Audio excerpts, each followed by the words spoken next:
Ikigai. നിങ്ങളിൽ പല ആളുകളും ഈ വാക്ക് ഇതിന് മുന്നേ കേട്ടിട്ടുണ്ടായിരിക്കാം, അല്ലെങ്കിൽ ഈ വാക്ക് ഒരു ജപ്പനീസ് ഫിലോസഫി ആണെന്ന് അറിഞ്ഞ് വീഡിയോയിൽ തമ്പനയിൽ കണ്ട് ഇതിനെക്കുറിച്ച് കൂടുതൽ മനസ്സിലാക്കാൻ വേണ്ടി കയറിയവരായിരിക്കാം. Coming straight to the point, ikigai എന്ന് പറയുന്നത് ഒരു ജാപ്പനീസ് ഫിലോസഫിയാണ്. മലയാളത്തിൽ അതിനെ സിംപ്ലി എക്സ്പ്ലെയിൻ ചെയ്ത് കഴിഞ്ഞാൽ നമ്മുടെ ലൈഫിൻ്റെ പേർപ്പസ് ഒക്കെ കണ്ടുപിടിക്കാൻ വേണ്ടി നമുക്ക് യൂസ് ചെയ്യാൻ പറ്റുന്ന ഒരു ജാപ്പനീസ് ഫിലോസഫിയാണ് finding the purpose of life. ഈ ഒരു ആശയം, ഈ ഒരു ബുക്ക്, ഇത് ആക്ച്വലി ഒരു ബുക്കാണ്. ഇക്കിഗായ് എന്ന് പറഞ്ഞൊരു ബുക്കുണ്ട്. ആ ബുക്ക് എങ്ങനെയാണ് ഉണ്ടായെന്നുണ്ടെങ്കിൽ, ജപ്പാനിൽ ഓക്കിനാവ എന്ന് പറഞ്ഞൊരു ഐലൻഡ് ഉണ്ട്. ആ ഐലൻഡിലുള്ള എല്ലാ ആളുകളും വളരെ കൂടുതൽ കാലം സന്തോഷത്തോടു കൂടി ജീവിച്ചു വരുന്നു എന്നുള്ളൊരു റിപ്പോർട്ടിനെ ബേസ് ചെയ്ത് രണ്ടാളുകൾ ചേർന്ന് ഇവരുടെ ഈ ഹാപ്പിനെസ്, ഈ സന്തോഷം നിറഞ്ഞ ജീവിതത്തിൻ്റെ സീക്രട്ട് എന്താണെന്നുള്ളത് മനസ്സിലാക്കാൻ വേണ്ടി ഒരു സ്റ്റഡി നടത്തിയതിൻ്റെ ബേസിലാണ് ഈ ബുക്ക് ഉണ്ടായിരിക്കുന്നത്.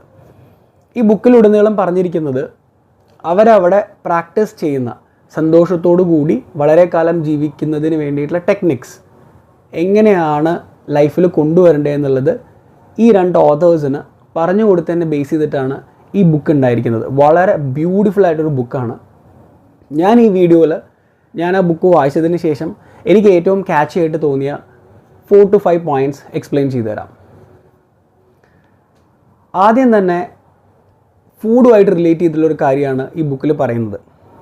നമ്മൾ ഒരുപാട് കാലം വളരെ ഹെൽത്തി ആയിട്ട് ജീവിക്കണമെങ്കിൽ ഏറ്റവും ആദ്യം ഫോളോ ചെയ്യേണ്ട ഫസ്റ്റ് റൂൾ ദ 80% റൂളാണ്. നമ്മൾ ഏത് ഭക്ഷണം കഴിക്കുന്ന സമയത്തും നമ്മളുടെ വയറ് 100% ആവാൻ വെയിറ്റ് ചെയ്യാതെ 80% ആവുന്ന സമയത്ത് ഫുഡ് കഴിക്കുന്നത് നിർത്തുക.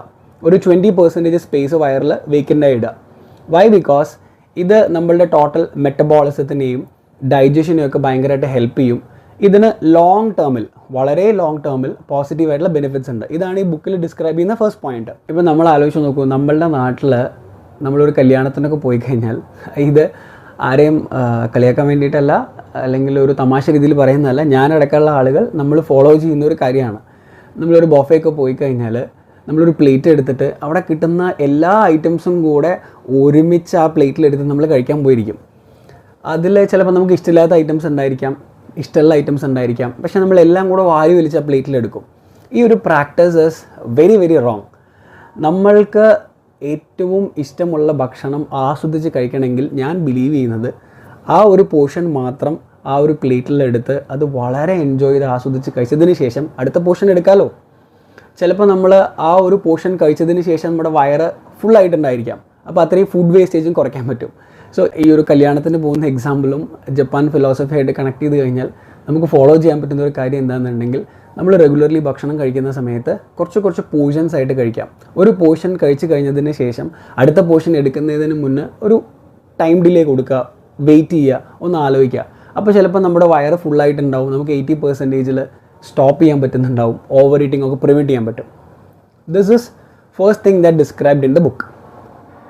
രണ്ടാമത്തെ ഒരു കോൺസെപ്റ്റ് അതിൽ പറയുന്നത് നമ്മളൊരു സർക്കിൾ ക്രിയേറ്റ് ചെയ്യുക എന്നുള്ളതാണ്. ഇപ്പോൾ നമ്മളുടെ നാട്ടിലൊരു എക്സാമ്പിൾ പറയുകയാണെങ്കിൽ, എൻ്റെ നാട്ടിലൊക്കെ വൈകുന്നേരം ആയിക്കഴിഞ്ഞാൽ ഇവിടെ ഒരു വായനശാലയിൽ മതിലെ കുറച്ച് ആൾക്കാർ ഇരുന്ന് സംസാരിക്കുന്നുണ്ടായിരിക്കും, അമ്പലത്തിൻ്റെ ഫ്രണ്ടിലിരുന്ന് സംസാരിക്കുന്നുണ്ടാവും, ചായക്കടയിൽ നിന്ന് സംസാരിക്കുന്നുണ്ടായിരിക്കും. ഇവർക്കൊന്നും ഡിപ്രഷൻ വരാറില്ല. ഡിപ്രഷൻ വരുന്നത് ഞാൻ കണ്ടിട്ടില്ല. എല്ലാവരും വളരെ ഹാപ്പി ആയിട്ട് അന്നത്തെ ആ ദിവസത്തെ പറ്റി ഡിസ്ക്രൈബ് ചെയ്യുന്നതും അവരുടെ കുറേ എക്സ്പീരിയൻസൊക്കെ അങ്ങോട്ടും ഇങ്ങോട്ടും ഷെയർ ചെയ്യുന്നത് കേൾക്കാറുണ്ട്. ഈ ഒരു പ്രാക്ടീസ് നമ്മളും ബിൽഡ് ചെയ്യണം. നമ്മൾക്ക് ഏറ്റവും കൂടുതൽ നല്ല രീതിയിൽ മാനസികമായി നമ്മളെ സപ്പോർട്ട് ചെയ്യാൻ പറ്റുന്ന ഒരു 3-4 ആൾക്കാരെ ഐഡൻറ്റിഫൈ ചെയ്ത് അവരുമായിട്ട് റെഗുലർലി മീറ്റിങ്സ് പ്ലാൻ ചെയ്യാം.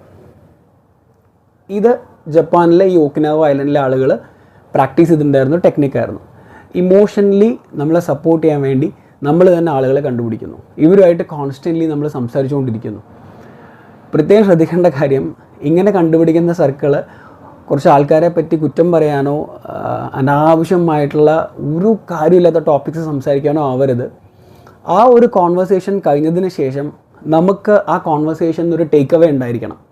എന്തെങ്കിലും ഒരു പോസിറ്റീവായിട്ടുള്ള ബെനിഫിറ്റ്സ് ആഫ്റ്റർ ദ കോൺവെർസേഷൻ കിട്ടുകയാണെങ്കിൽ you are in the right circle. അങ്ങനെ എല്ലാവരുടെ ലൈഫിലും 3 to 4 പീപ്പിൾ എന്തായാലും ഉണ്ടാവും. അവരെ പ്രോപ്പർലി ഐഡൻറ്റിഫൈ ചെയ്യുക, അവരുമായിട്ട് സംസാരിക്കുക, എപ്പോഴും റെഗുലർലി മീറ്റിംഗ്സ് അറേഞ്ച് ചെയ്യുക. മൂന്നാമതായി ഈ ബുക്കിൽ ഡിസ്ക്രൈബ് ചെയ്തിരിക്കുന്നത് ഫ്ലോ സ്റ്റേറ്റ് അച്ചീവ് ചെയ്യുക എന്നുള്ളതാണ്. ആ ഫ്ലോ സ്റ്റേറ്റ് എന്താണെന്നുള്ളത് ഞാൻ വളരെ സിമ്പിളായിട്ട് പറഞ്ഞുതരാം. ഇപ്പോൾ നമ്മൾക്കൊരു ആക്ടിവിറ്റി ചെയ്യാനുണ്ട്, ആ ആക്ടിവിറ്റി ഭയങ്കര ഡിഫിക്കൽട്ടാണെന്ന് വിചാരിക്കുക. നമുക്ക് ആ ആക്ടിവിറ്റി ചെയ്യാനൊരു താല്പര്യം ഉണ്ടായിരിക്കില്ല, ബിക്കോസ് നമുക്കറിയാം നമ്മളെ കൊണ്ട് ഒരിക്കലും അച്ചീവബിൾ അല്ലാത്തൊരു കാര്യമാണ് അത് എന്നുള്ളത്. ഇനി ഒരു ആക്ടിവിറ്റി ചെയ്യാനുണ്ട്, അത് സൂപ്പർ ഈസിയാണ്, ഒരു ചെറിയ കുട്ടിക്കടക്കം ചെയ്യാൻ പറ്റുന്ന ഒരു കാര്യമാണെന്ന് സങ്കല്പിക്കുക. അപ്പോഴും നമുക്ക് ബോർഡം വരും, ബിക്കോസ് അത്രയും ഈസി ആയിട്ടുള്ള ഒരു കാര്യം നമുക്ക് ചെയ്യുന്ന സമയത്ത് നമ്മളുടെ ബ്രെയിൻ അത്രത്തോളം നമ്മൾ യൂസ് ചെയ്യുന്നില്ല. സോ അതും നമുക്ക് ബോറടി വരുന്ന ഒരു കാര്യമാണ്.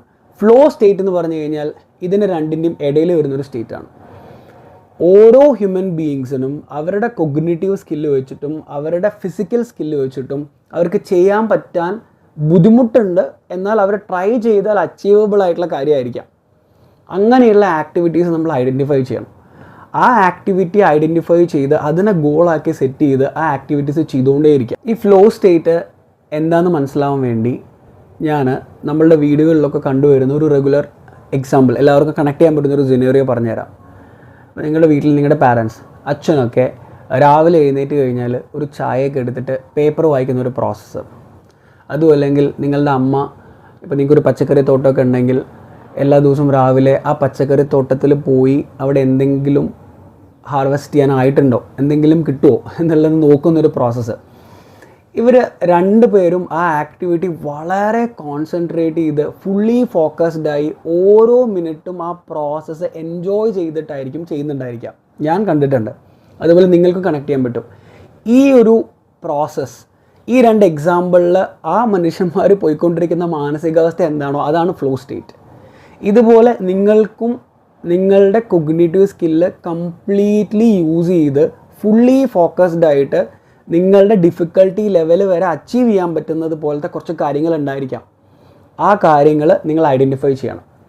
അങ്ങനെ ഐഡൻറ്റിഫൈ ചെയ്തിട്ട് നിങ്ങൾ ആ ഓരോ ആക്ടിവിറ്റി അച്ചീവ് ചെയ്ത് കൊണ്ടുവരുന്നതിനെയാണ് ഫ്ലോ സ്റ്റേറ്റ് എന്ന് പറയുക. അങ്ങനെ ഫ്ലോ സ്റ്റേറ്റ് അച്ചീവ് ചെയ്യുന്ന സമയത്ത് ഓരോ ദിവസവും നമ്മൾ ബെഡിൽ നിന്ന് എഴുന്നേൽക്കുന്ന സമയത്ത് നമുക്ക് അന്നത്തെ ദിവസം ജീവിക്കാനുള്ള പോസിറ്റീവായിട്ടുള്ളൊരു മൈൻഡ് സെറ്റാണ് ബിൽഡ് ആവുക. ബിക്കോസ് നിങ്ങൾ രാവിലെ എഴുന്നേറ്റതിന് ശേഷം നിങ്ങൾക്ക് ചെയ്യാൻ ഇത്ര സെറ്റ് ഓഫ് ആക്ടിവിറ്റീസ് ഉണ്ട്, അത് ഞാൻ ട്രൈ ചെയ്താൽ എനിക്ക് അച്ചീവബിൾ ആണ്. സോ ഓരോ തവണ നിങ്ങൾ ആ ആക്ടിവിറ്റി അച്ചീവ് ചെയ്യുമ്പോഴും ഡോപ്പമൈൻ ട്രിഗർ ആവുന്നുണ്ട്, നിങ്ങൾ ഹാപ്പി ആവുന്നുണ്ട്. ഇതാണ് ജപ്പനീസ് ഇക്കിഗായ് ഫിലോസഫിയിൽ പറയുന്ന ദ ഫ്ലോ സ്റ്റേറ്റ്.